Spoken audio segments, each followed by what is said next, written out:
오늘 목요일 새벽을 통해서 또 하나님이 주시는 특별한 이제 말씀이 있는 줄 믿을 때에 목요일에 이제 예수님께서 보여주신 행적은 어떤 모습이냐니까 오늘 말씀에서 읽었듯이 예수님께서는 이 만찬을 통해서 성만찬을 통해서 이제 주시는 이제 말씀의 은혜가 있습니다. 예수님께서 이 목요일 날을 통해서 이 만찬을 이제 나누셨는데 이 만찬에 대한 이 만찬을 히브리어는 그 세테르라 이렇게 말을 하는데 세테르 식사를 하셨다라는 건데 먼저 한번 그림을 보시면은 이 만찬 때에 우리가 흔히 알고 있는 이제 그림은 어떤 모습이냐니까 이 모습입니다. 그러니까 15세기에 그 활동을 했던 이 레오나르도 다빈치가 그렸던 이 그림 한 번씩은 여러분 다 보셨는 줄 압니다. 여러분들 다 보셨죠? 이 그림 우리가 다 이제 보셨던 그림인데 이 그림으로 보게 되어지면은 예수님께서 가운데에 앉아 계시고 좌우로 이제 제자들. 근데 문제는 이런 그림이 성경에 나오는 만찬의 교훈을 오해를 많이 시킨다라는 겁니다. 14세기, 15세기를 살았던 그 다빈치의 이 유럽의 식탁의 문화가 성경을 그대로 그냥 인용해 버린 거, 그대로 가져와 버린 겁니다. 그러다 보니까 만찬에 앉으신 예수님의 모습, 그리고 제자들이 앉아 있는 모습에서 본래 주시는 교훈이 많이 왜곡되어지는 그런 현상들이 있습니다. 지금 보시는 이 그림의 이 식탁 모양이 사실은 지금까지 우리에게도 적용되고 있잖아요. 제가 생각하기에는 6인용 이상이 되어지면은 식탁 모양이 어떻습니까? 긴 사각이잖아요. 긴 사각. 그죠? 요즘 우리가 가정에서도 쓰고 있는 식탁 모양 아닙니까? 그런데 성경시대 때의 모양은 절대 그렇지 않다라는 겁니다.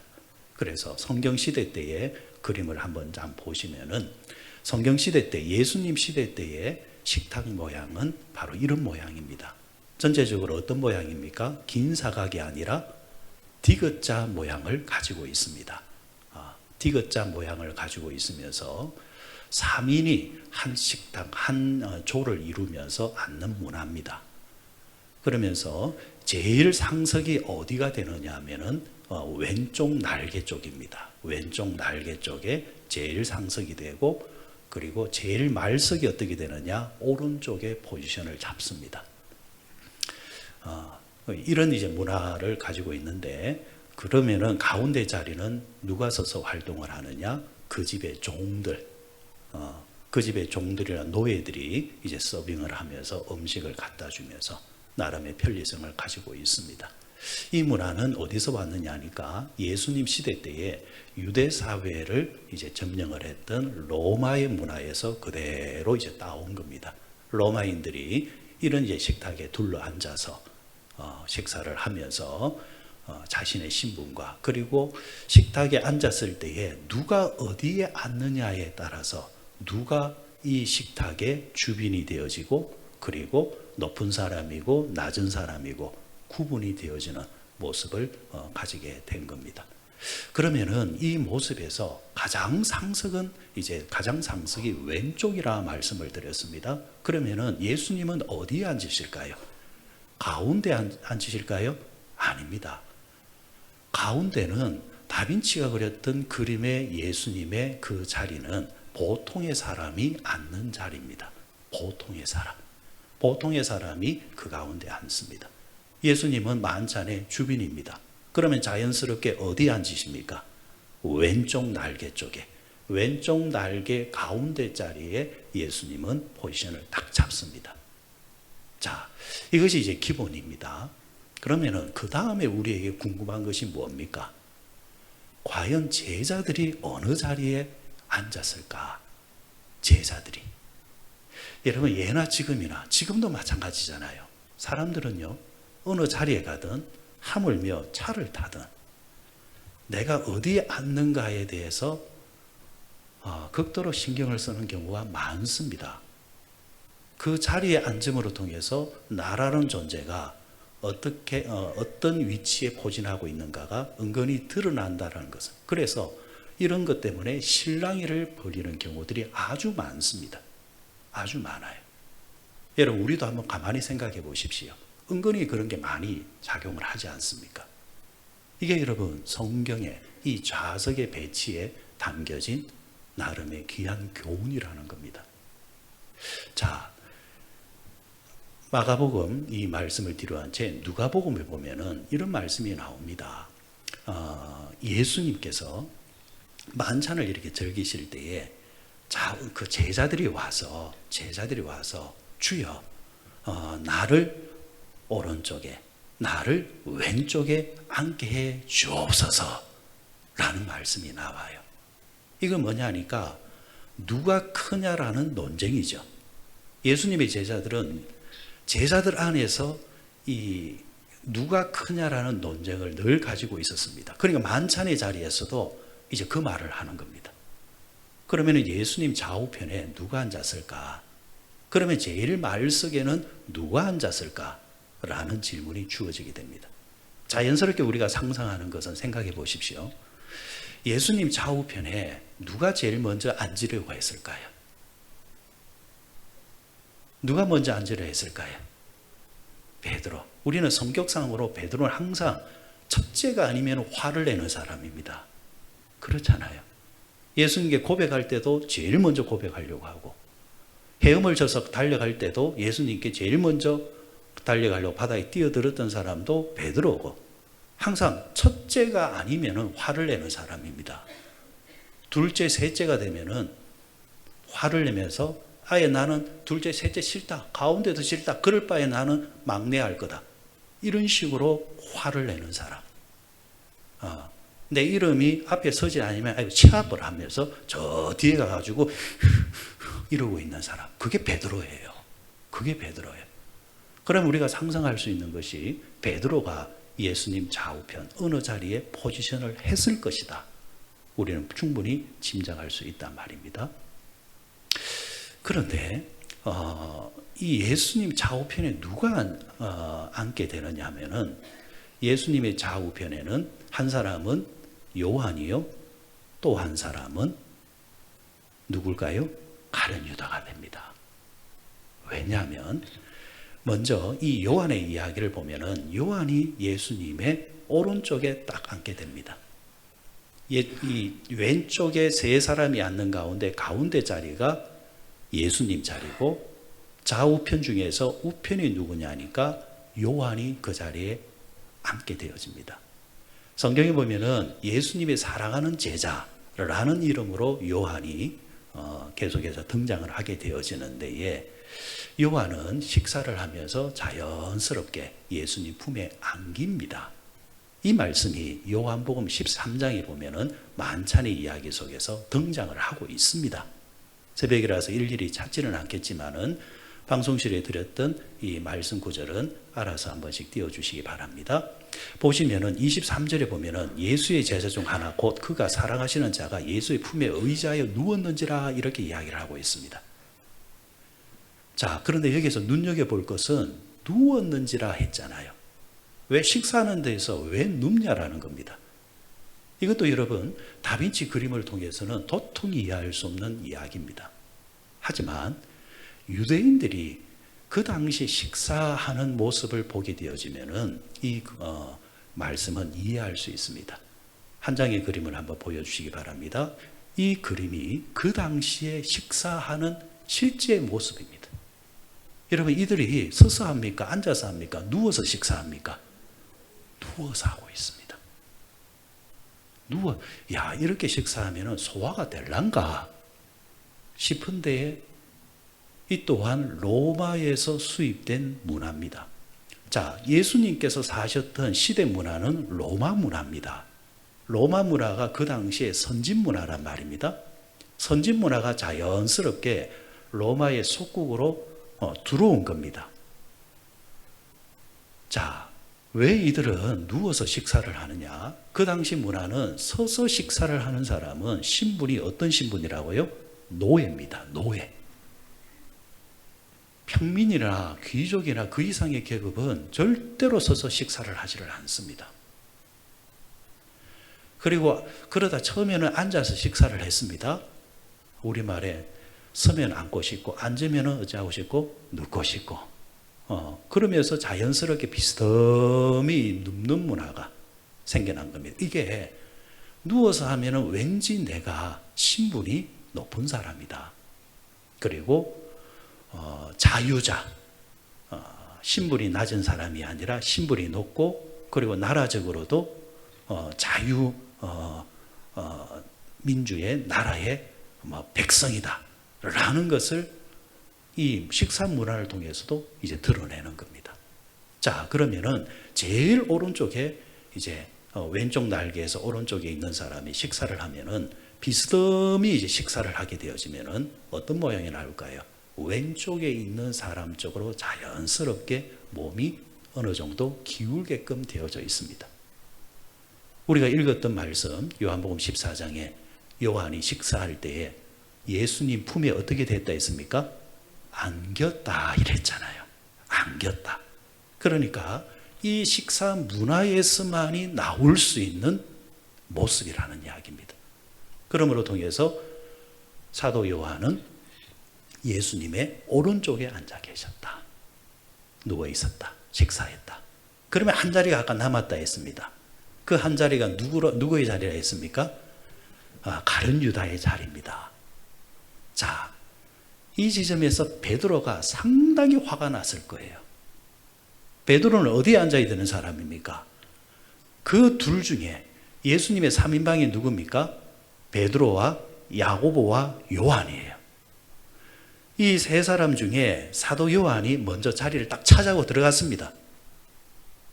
항상 어느 자리에 가면은 그런 사람이 있잖아요. 먼저 찍봉하면서 자기 밥그릇 안 놓치는 사람이 있지 않습니까? 그죠?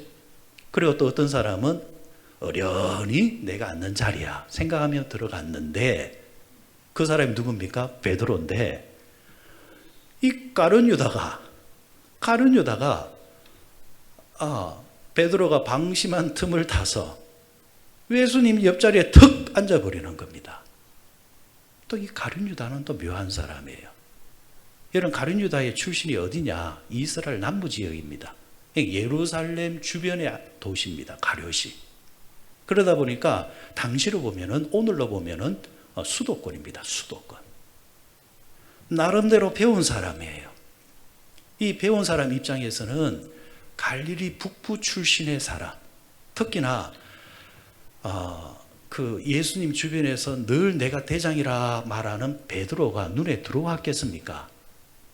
여러분, 유대 사회에 속담이 있습니다. 예루살렘 사람들은 갈릴리 사람한테 딸 주지 말라는 겁니다.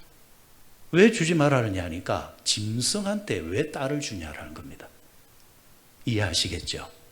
이게 그 시대의 문화였어요. 베드로가 어디 출신입니까? 갈릴리, 그것도 그곳의 무슨 출신? 어부 출신입니다. 가룟 유다, 그래도 자기 나름대로는 수도권 출신인데 베드로가 눈에 들어왔겠습니까? 에휴, 가짜나라. 이런 식이란 말이에요. 그래, 유다는 항상 베드로를 무시하고 있었습니다. 그런 가운데서 이 만찬의 자리에 유다가 그 자리에 턱 앉으니까 상대가 나를 그렇게 보면은 나 또한 눈치껏 저 사람이 나를 싫어한다 알겠죠? 안 그래도 베드로도 탐탁지 않았는데 지가 알면 얼마나 안다고 시금방 떨기는. 그런데 그놈이 툭 앉아버리니까 이래 되는 거예요. 그러면은 앞서 말씀드린 것처럼 성격상 베드로는 그 유다 옆에 앉겠습니까? 안 앉죠. 차브라마 하면서 저 구석에 가서 오른쪽 날개 쪽 말석에 가서 앉는 거예요. 그리고 요한복음에 보면 세족식이 나오잖아요. 다른 제자의 발을 씻기다가 누구 발까지 갑니까? 베드로 발까지 가요. 베드로가 발을 씻으려 하자 베드로가 발을 내놨습니까? 안 내놨습니까? 발을 안 내놓잖아요. 여러분, 그 분위기를 이해하시겠습니까? 베드로가 처음부터 겸손해가지고 발을 안 내놓은 게 아닙니다. 화가 나는 거예요. 그 분위기 속에서. 다빈치 그림에서는 이 이야기를 찾아낼 수가 없습니다. 자, 예수님 옆에 유다가 있었다 했습니다. 요한복음 보면은 예수님께서 만찬을 할 때에 떡을 포도주에 찍어다가 옆에 있는 유다의 입에 넣어줬다 했습니다. 옆에 있기 때문에 빵을 찢어서 포도주에 찍어서 유다에게 넣어줄 수 있는 겁니다. 자, 그러면은 그림으로 그리면은 우리가 아까 보았듯이 예수님께서 그 당시 문화에서 가장 상석이라 말하는 왼쪽 날개 가운데 자리에 앉아 계시고, 그리고 좌우에 예수님의 사랑하는 제자 요한이 앉아 있고 그 옆에 또 유다가 있습니다. 그리고 그 반대편에 내가 그래도 최고라 말했던 생각했던 베드로가 앉아 있습니다. 여러분이 이 식탁에 앉는다면은 여러분들은 어느 자리에 앉아 있는 사람일까? 여러분들은 어느 자리에 앉아 있을 것 같습니까? 예수님 옆에.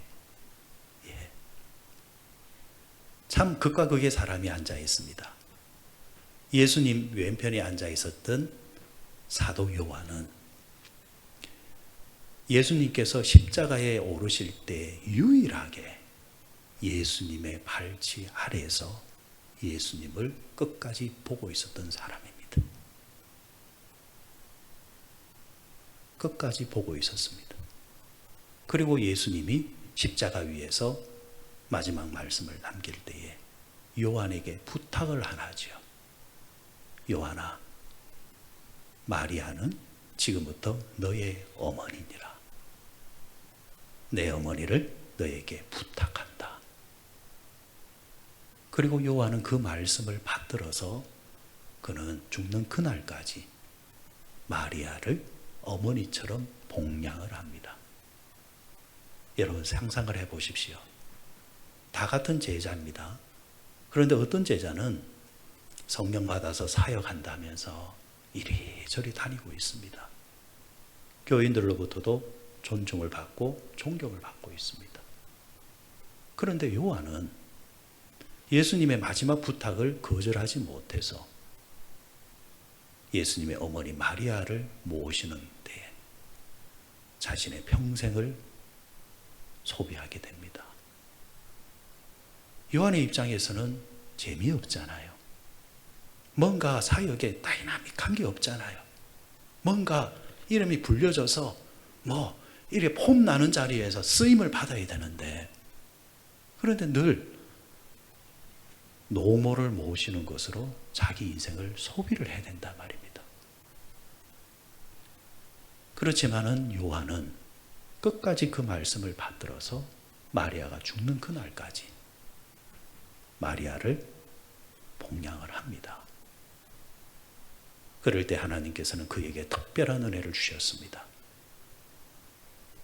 요한의 말씀을 보면은 요한복음도 그렇지만은 요한 1서, 2서, 3서 전부 다 하나님의 사랑과 예수님의 사랑을 담고 있습니다. 그리고 다른 제자들에게는 보여주지 않았던 천국의 비밀한 일, 요한계시록을 그를 통해서 하나님께서 쓰게끔 하십니다. 사랑하는 여러분, 우리도 예수님의 사랑받는 제자 아닙니까? 여러분들도 예수님을 사랑하는 자 아닙니까? 그러면 사람들 보기에 큰 일을 맡기든 아니면은 이름 없는 표가 나지 아니하는, 그러나 누군가는 묵묵히 감당해 줘야 되는 그런 자리를 주님이 원하시더라도 주여 기꺼이 내가 이 일을 감당하겠습니다 라고 그 자리에 들어갈 수 있는 자가 정말 예수님의 사랑받는, 사랑하는 성도요 제자라는 것. 그리고 가룟 유다는 예수님이 끝까지 차별하지를 않습니다. 예수님께서 끝까지 그에게 기회를 줍니다. 그런데 그는 그 기회를 어떻게 합니까? 차버립니다. 늘 말씀드리지만은 천국은 죄 안 짓는 자가 가는 것이 아니라 회개하지 않는 자가 천국에 못 가고 지옥 가는 겁니다. 예수님께서는 마지막까지 그에게 기회를 주시는 겁니다. 생각해 보십시오. 예수님께서 지금 빵을 뜯어다가 찢어다가 포도주에 담궈서 자신의 입에 넣어줄 때에 그게 목구멍에 넘어갔을까요? 지금 자기가 뭘 하려고 하고 있습니까?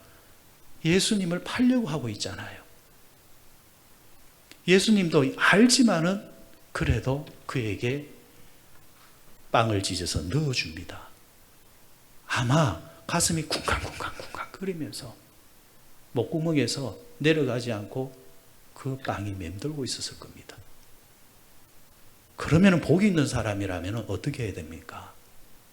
그 자리에서, 아니면 다른 제자 보기 부끄러우면 주님 잠시 나가서 드릴 말씀이 있습니다. 진심으로 예수님께 회개하면 되잖아요. 그런데 끝까지 예수님도 알고 자기도 아는 죄이지만은 끝까지 우기고 있고 부정하고 있습니다. 그러니까 그 자리를 참지 못하니까 유다는 어떻게 합니까? 밖으로 혼자 나가버리잖아요. 여러분, 우리도 유다처럼 실수할 때가 있습니다. 우리가 유다 이러지만은 사실은 그 유다가 내 안에도 있잖아요. 여러분, 예수님의 사랑을 받고 왔잖아요. 그러다가 예수님을 전적으로 사랑하지 못하고 실수하고 잘못했을 때에 우리는 주님께 주여 제가 잘못했습니다. 여러분, 이렇게 나아갈 수 있으면은 그 사람이 복이 있는 사람입니다. 복이 있는 사람. 이번 한 주간, 고난주간이 끝날 때까지 우리 안에 유다의 모습이 주님 내가 없었습니까? 유다는 돈을 받고 은 30냥의 예수님을 팔았는데 나는 자존심 때문에 예수님을 반 적은 없는지, 아니면 물질 때문에, 시간 때문에, 사람 때문에, 환경 때문에 주님을 부정한 적은 없는지 돌아보면서 주님께 회개하는 자가 되면 되겠다라는 것. 그리고 이제 마지막으로 베드로 이야기입니다. 베드로가 원치 않았지만은 어디에 앉았습니까? 말석에 앉았잖아요. 말석에. 예나 지금이나 말석에 앉는다는 것은 기분 안 좋은 겁니다. 안 좋은 거예요. 그런데 말석에 앉았던 베드로, 그러나 끝까지 그 자리에 싫든 좋든 앉았지만 나중에 어떻게 됩니까? 그가 만찬의 자리에서는 말석에 앉았지만 결국 그는 예수님께서 부활성천하시고 난 다음에 초대교회의 가장 큰 자의 자리에 앉게 됩니다. 높아지고자 하느냐? 낮아지는 자가 되라. 섬김을 받으려고 하느냐? 섬기는 자가 되라. 내가 낮아지고 내가 섬기면은 대신에 하나님께서 나를 섬겨주시고 높은 자리에 앉게 된다는, 이게 성경의 진리입니다. 이 말씀을 우리가 늘 받으면서도 우리의 실제 삶을 보면은 자리 하나 가지고도 분내는 이 베드로의 연약함을 우리도 가지고 있다라는 겁니다. 하지만 하나님의 사랑을 받는 자, 하나님의 사랑을 받아서 듬뿍 받아서 자존감이 높은 자들은요, 아랑곳하지를 않습니다. 그 자리가 나의 신분을 낮추고 높이는 것이 아니라는 것을 알기 때문입니다.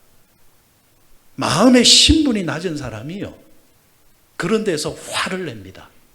왜? 자존감이 약하기 때문에. 그러나 자존감이 높은 사람은 자리에 연연하지를 않습니다. 오히려 낮은 자의 자리에서 섬기는 자세의 모습을 가질 때에 오히려 기뻐합니다. 기뻐해요. 예수님이 가신 길을 나도 가고 있기 때문에. 오늘날 여러분, 교회 안에서 보이지 않는 갈등들이 왜 일어납니까? 저는 이 지점이라고 봅니다. 우리는 예수 믿음에서 늘 배웠던 말씀이 처음부터 끝까지가 낮아지라, 섬기는 자가 되라, 상대를 높여주라. 여러분, 상대를 깔아뭉개는 말들을 나누면 기분이 좋습니까? 상대를 깔아뭉개는 그런 말들과 행동을 해서 여러분이 얻어지는 게 뭡니까? 뭘 얻으려고 하는 겁니까? 아무런 없는 거예요. 그게 우리가 마귀한테 속는 겁니다.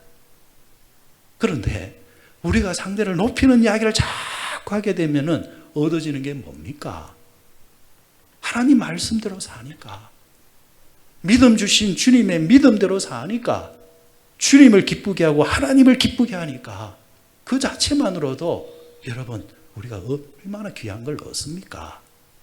그런 자에게는 하나님께서 더 높여주십니다. 더 높여주십니다.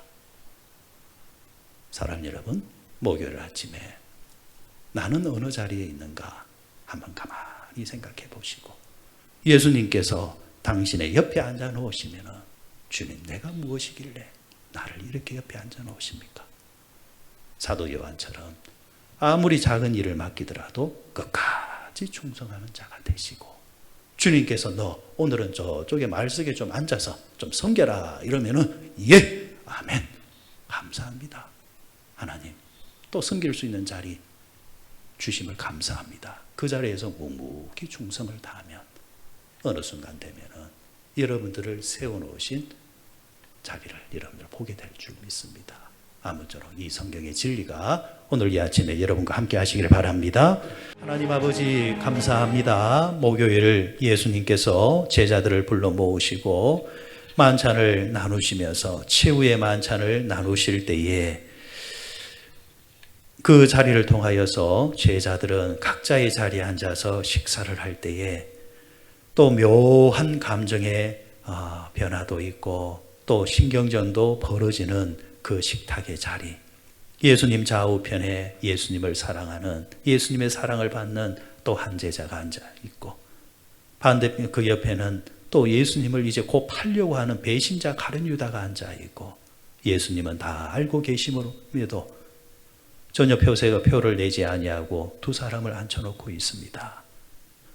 그리고 또 한 사람에게는 떡을 떼어서 포도주에 찍어서 그 입에 넣어줌으로 통해서 너는 배신하지만은 나는 끝까지 너를 사랑하노라 그에게 신호를 줄 때에 그럼에도 불구하고 유다는 회개하지 못해서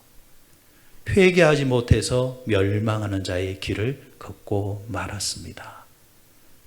그 반대편에 베드로가 앉아서 예수님 품에 안겨있는 요한의 모습을 보면서 또 그 옆에 있는 유다를 보면서 저 자리가 원래 내 자리인데 내가 왜 이렇게 앉아 있어야 되는가 화를 내는 분노하는 그 모습. 주여 오늘 나는 어느 자리에 앉아 있는 사람입니까? 우리는 가정에서는 또 나름대로의 자신의 위치가 있고 자리가 있습니다. 내가 집안의 아버지가 되어서 내가 집안의 그래도 어머니인데 내가 왜 이런 일을 해야 되는가? 우리도 가정에서 그런 생각을 가질 때가 있습니다. 내가 왜 언제까지 이런 고생을 해야 되는가? 내가 이렇게 수고를 해도 가족들은 왜 알아주지 않는 것일까? 라는 생각이 들 때도 있을 줄 압니다. 하나님 가정의 식탁에 앉아서도 우리는 그런 생각을 하지만 그러나 주님은 가장 높은 곳에 앉아 계심으로 있음에도 불구하고 손수 발을 씻어주시고 원수에게도 빵을 찢어서 그 입에 넣어주셨습니다. 예수님을 닮아가는 자 되어지게 하여 주옵소서. 내가 그 자리에 있다는 것은 그 자리에서 섬기라고 주신 자리인 줄 믿고 가정에서도 하나님 세상 사람들이 가지는 그런 자존심을 내세우지 말게 하시고 섬김으로 가족을 섬기게 하시고 또 교회에 왔어도 주님께서 나를 어느 자리에 앉혀놓으셨든 간에 그 자리에서 최선을 다해서 주님을 섬기고 교회를 섬기는 자가 되어져서 예수님을 닮아가게 하시고 예수님을 닮아감으로 통하여서 또 교회가 완전하지는 않지만은 불완전은 가지고 있지만은 천국을 닮아가고 예수를 닮아가는 공동체를 이룰 수 있도록 은혜 허락하여 주옵소서. 하나님 이제 성금요일을 앞에 두고 있습니다. 어느 때보다도 이 하루를 살 때에 오늘 주신 교훈대로 섬기는 자에 앉아서 열심히 예수님을 섬기듯이 섬기는 온전한 하루 되어지기를 간절히 소원하오며, 이제는 우리 주 예수 그리스도의 은혜와 하나님의 사랑과 성령님의 함께 하심이 예수님의 모습을 닮아 예수님처럼 섬기는 자로서 살기를 원하며, 어느 자리에 있든 간에 그곳에서 최선을 다하여서 주님을 섬기듯이 섬기는 자의 삶을 살기를 원하는 우리 모든 성도들 위해 함께 하옵시기를 간절히 축원드리옵나이다. 아멘.